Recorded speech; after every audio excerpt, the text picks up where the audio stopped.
Space Cowboy Books presents Simultaneous Times, a science and speculative fiction podcast. Short stories to stir the imagination by contemporary authors.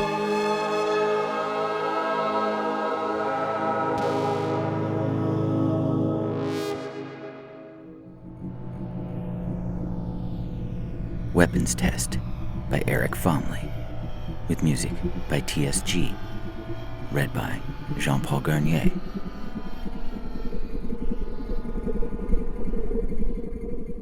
The Institute is nice.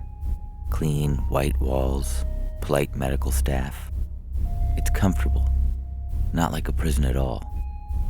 The prison is in my head. We were on an op. Deep space snatch and grab. The suspect was a high-value target known as the Monk. He'd been developing some type of bioweapon. The details were scarce, classified, but they'd found the whereabouts of his compound and waited for him to take a transport off-world before we got the call. When we intercepted the transport, my unit and I docked. We weren't sure what we were getting ourselves into. The halls were empty. The civilians on the transport had been jettisoned mercilessly into space. The narrow, empty corridors made me feel uneasy. That's when they came. Squid-like aliens poured into the corridors, coming from both sides. We engaged. Blasters set to maximum effect. We shot through the host until the floors and walls were covered in black ichor. But they kept coming. More and more, their tendrils swirled around us, wrapped us up tight. They injected us with neurotoxins. The toxin messes with memories, rewires them. We left that place confused and without the Monk. They sent us here. The medical staff at the Institute thinks they can help us. Reverse the damage. The rooms they put us in are padded. We can't harm ourselves. Can't escape. Our safety is carefully managed. In the dull morning light, I stare at the wall and try to remember what my life was like before the op. It's a struggle. I think of my daughter. Do I have a daughter? It feels unfamiliar to me, but I can see her face as clearly as anyone else I know. I don't remember much about her, but the more I think about it, I guess I do. What were you asking me? Oh, right, the Monk. They pinpointed the Monk's compound. Some sort of bioweapon he'd been developing was the objective. They sent us in a drop pod. We locked in, dropped from the battleship into the atmosphere. I remember whispering the same prayers I always did on the way down. My men's faces were stiff, scared. We'd heard stories about this guy. It's crazy some of the weapons a sick mind can develop. We dropped at the corner of the compound. It was surrounded by a Durasteel wall. The planet was a dust bowl. It seemed like finding the compound would be oddly easy. We stormed it to minimal resistance. 2 guards by the gate that found the business end of our blasters. When we went inside, the compound was empty, save for a small square bot on a single tread. It roved towards us, said, "Greetings," and shot a mist of what we later found out to be the nanobot bioweapon into the air. It messes with memories. The medical staff here says there isn't a cure. I'm in my cell. This place is like a prison. The padded walls mock me. Why do you torment me with your questions? Wait, what did you ask? Oh, the Monk. She was a scientist on her own battleship. I was tasked with investigating suspicious communications between her and a terrorist organization. When I went to her stateroom to confront her about it, she held me at the business end of a blaster. She tried to tell me I didn't understand, that I was a lost cause, that the Alliance itself had lost direction. I didn't think she'd pull the trigger. Her hand trembled. I turned to leave. The device that shot out of her weapon was sharp and pinpricked the back of my neck. The medical staff tells me none of these things happened. They say that the needle came by my own hand, that there is no monk, no terrorist organization, that I'm not a detective, not in Spec Ops, not even in the military at all. They tell me I'm an Alliance scientist, a bioweapon engineer. I'd come up with a really good device to scramble the memories of soldiers. Swarms of nanobots were sent to the front lines to scramble the enemy. Or maybe they said that they hadn't been sent to the front lines, that I accidentally dropped the device, that I'm the monk, only there isn't a monk. Or did they say there was? Who is monk? I don't have a daughter. Honestly, I don't know who I am. But whatever is happening to me, tell them it worked. But please, tell them not to use the device. It's a horrible, horrible weapon. I don't remember why.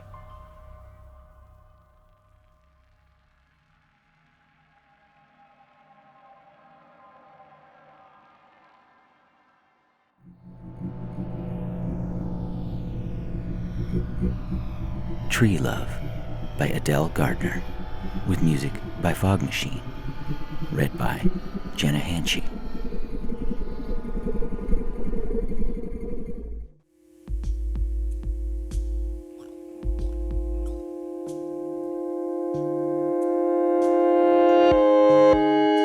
You never know how much you love somebody until they chop him down. That September, the hurricane season forced us to shelter in place at work 3 times. The third time, the director of our maritime library stood guard at the back door, strong arms crossed over his ex-Marine chest to prevent anyone leaving. "You'll be swept away, Eunice," he told me, stating that terrible fact with depressing calm. At least we had plenty of snacks and drinks in the machines. 2 mornings later, with the waters receding somewhat, we got the all clear to exit with caution. Cramped after spending another night cuddled up under my desk, even as limber as I was as a 26-year-old woman, I parked on the hill above home and jumped out of my car. The rest of the road had closed for floodwater and downed trees. I should have worried then. The valley below looked so pretty, with all that water filling the meadow and flowing beneath the overpass, which had become a true bridge. I leaned on the rail, looking down at red and blue and green row houses reflected in the dark, faintly rippling water. It looked like a beautiful day at the lake, or an impressionist painting, except that lovely mint green house used to have a wide sloping lawn with a giant tree. I knew it well. I'd climbed, hugged, swung upside down, and kissed that tree for all I was worth since I was a little girl. my first tree, my first friend. The tree now lay beached and broken along the shore, holding the waters back from the houses like a giant dam. I ran down the road, then around the bank. My legs pumped too fast, scary fast with my momentum, but I didn't care. I felt I was flying, floating, such leaps, such bounds, yet making no progress, like running in a dream. My brother Henry bent over my huge friend, his hand gentle on the bark. Henry looked up at me. So did my tree, with those great oval eyes and huge pulpy lips, which he'd grown just for us, like so many other sentient trees who'd realized they could reach humanity no other way. Henry met my gaze, his face etched with worry. Thoris threw himself down to save us all. Lulu thinks a few roots underneath might be bent, not broken, but I'm not sure it's enough to save him. Sue Braxton, our friend and neighbor, said, "It might be better to saw clean and let him go." Henry said, "We wanted to wait for you." "He's been saying your name," said Sue. I knelt beside Thoris, stroking the rough, wide bark on either side of his wooden face, which still smiled at me with innocent cheer. Thoris gave me a slow blink. "It's you," he rumbled happily. The leaves on his few remaining branches, skinny limbs that pointed up at the sky, rustled in tinkling echoes. You. A faint reprise of the great song he seemed always to be singing me, all summer long. Last summer, he'd asked me to marry him. But even though I'd never had another love and wanted none, my puny human heart had quailed at the difference in our ages and lifespans. What was my blink of an eye to his eternity? My name, Eunice, was but a drop in the oceanic susurrus of his leaves. Not to mention, I wasn't sure it would be legal, even though the government had finally adopted a zero-tolerance policy to wanton tree cutting, making it a capital offense to cut a tree for anything other than its own benefit. Trees were our best allies in the battle with climate change. With more trees living to elder ages, and our increased scientific focus on helping them, we'd finally, slowly, given official recognition to the proof they provided of their sentience, which some of us had known all along. Some humans even learned to communicate with the trees in their own language. The trees, of course, were far ahead of us here. When the first trees who wished to communicate with us sprouted lips, they showed an advanced knowledge of our languages, which meant they'd been listening to us all along. But despite proven sentience, they didn't yet have the vote. I knelt down in the mud. As I leaned in for a kiss, I kept my eyes wide open. I wanted to see his leaf green and bark brown close up, the wild, startled emerald of his joyful eyes. I bent down and kissed long and hard those giant lips made spongy by the damp. He kissed me back and sighed. "It's all I could have hoped for," he said ecstatically. I hugged him tight and cried.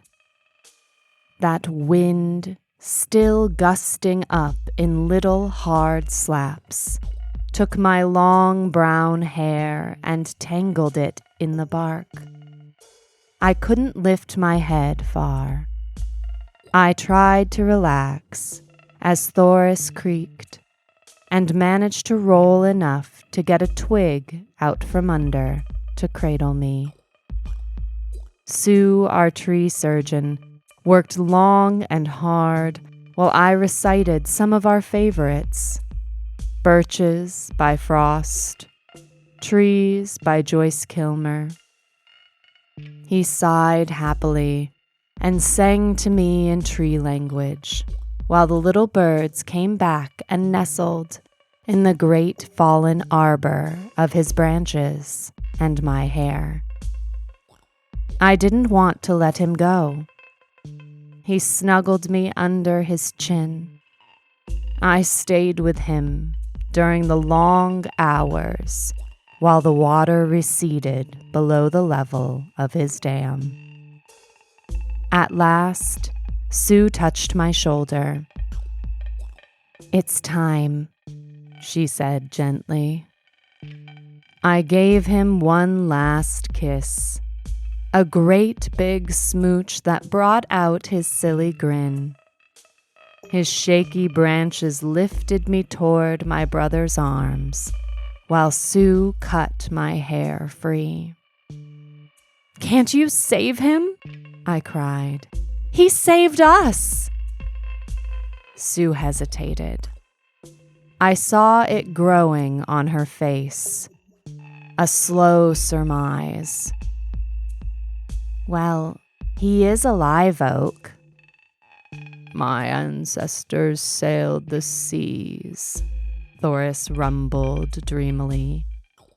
"An evergreen," Sue continued. I groped for twigs of hope. "You think we could graft him?" "His wood is never dormant." "And it's a tricky process," Sue cautioned. "But we do have plenty of water." "I can instruct my branches," Thoris said eagerly.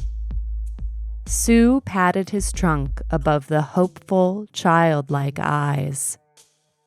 "It wouldn't be you, Thoris, just little pieces of you, taking part in other trees."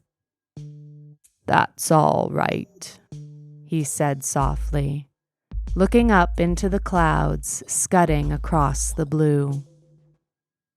"Whispering in the tree chorus is my kind of immortality."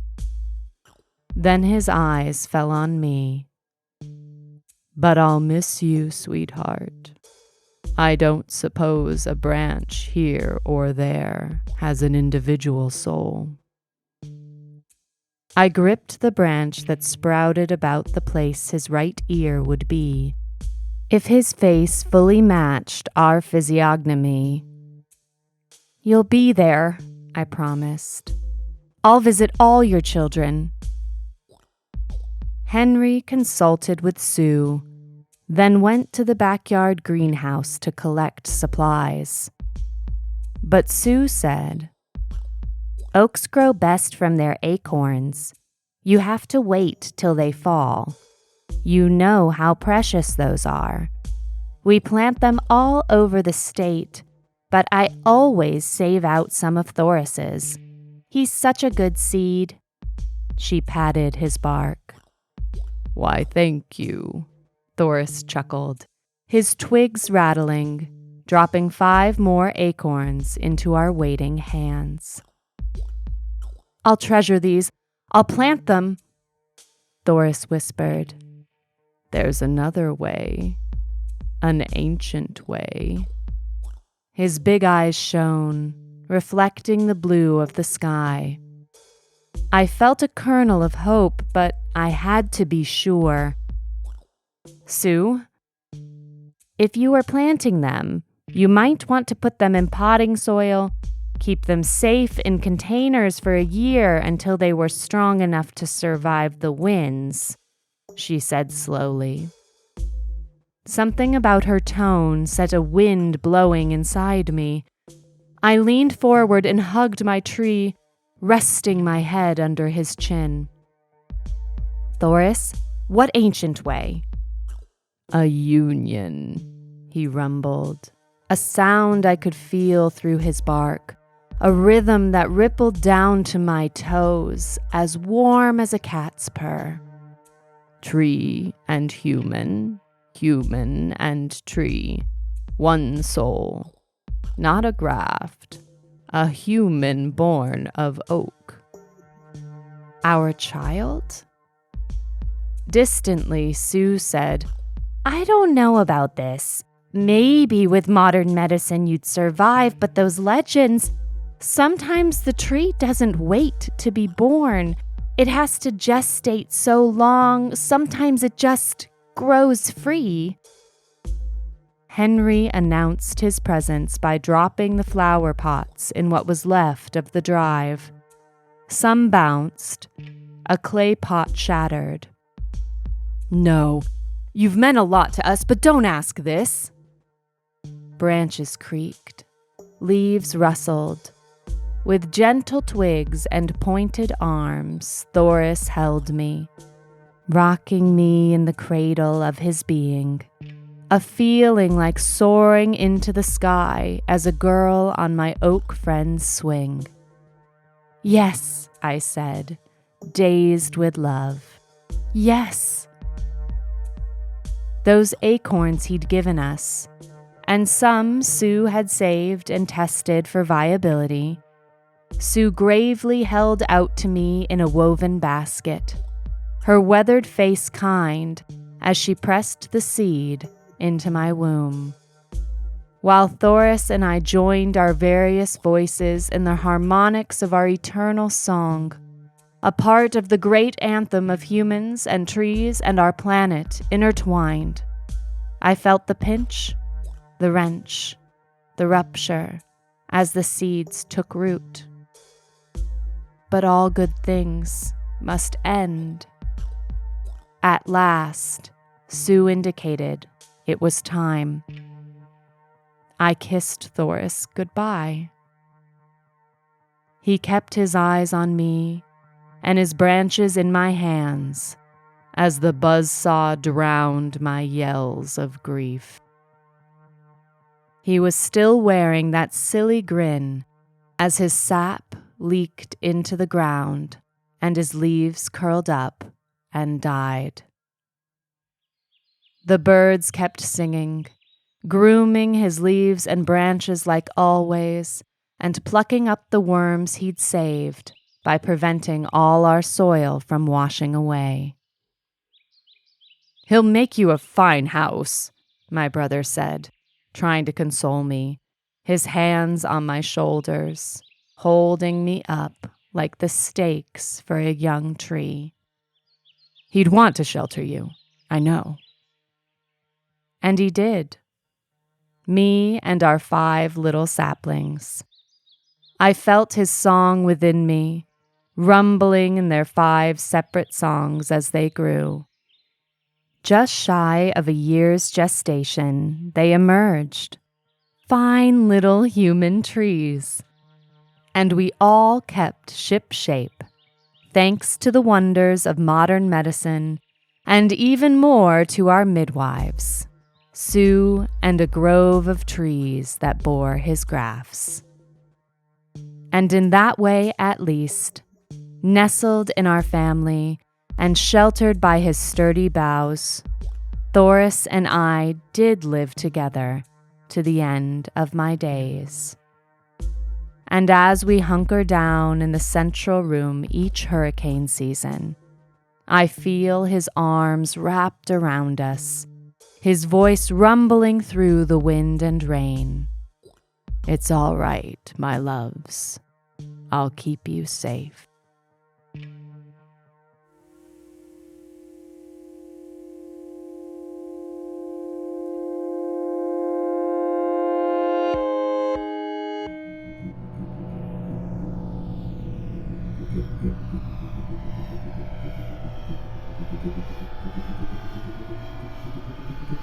In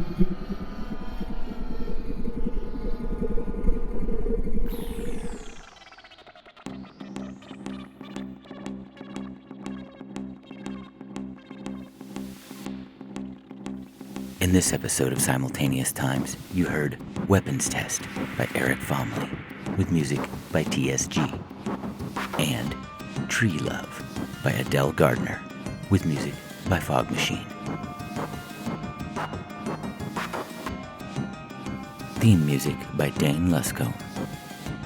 Be sure to visit us at our bookstore in Joshua Tree, California, or visit us online at spacecowboybooks.com.